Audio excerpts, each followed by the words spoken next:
தட்டுறாங்க. பார்வதி வீட்டில் calling bell அடிக்கிறாங்க. யாருன்னு பார்த்தா விஜயா. வா விஜயா வா உள்ளே வா அப்படிங்கிறாங்க.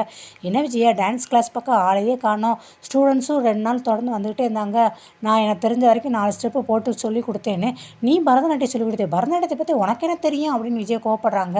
எனக்கு எதுவும் தெரியாது, ஆனால் நீ தான் இங்கே டெய்லியும் வந்து கிளாஸ் நடத்துறிய, அதை நானும் பார்க்குறேன்ல, அதை வச்சு எனக்கு தெரிஞ்ச 4 ஸ்டெப்பு போட்டேன், நீ எதுக்கு தேவையில்லாமல் அவங்களுக்கு அதெல்லாம் சொல்லிக் கொடுக்குற, தப்பு தப்பாக சொல்லிக் கொடுத்து இப்போ அவங்க அது மண்டையில் பதிஞ்சிட்டாங்கன்னா உன்னால் எனக்கு தானே கெட்ட பேர், ஏன் பரதநாட்டிய கிளாஸ் தானே கெட்ட பேர் ஆகும் அப்படிங்கிறாங்க.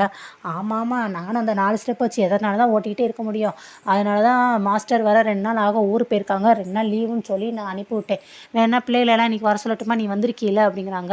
இல்லை அதெல்லாம் ஒன்றும் வேண்டாம், இன்னும் ஒரு 2 நாள் போகட்டும் அப்படின்னு விஜய் சொல்கிறாங்க.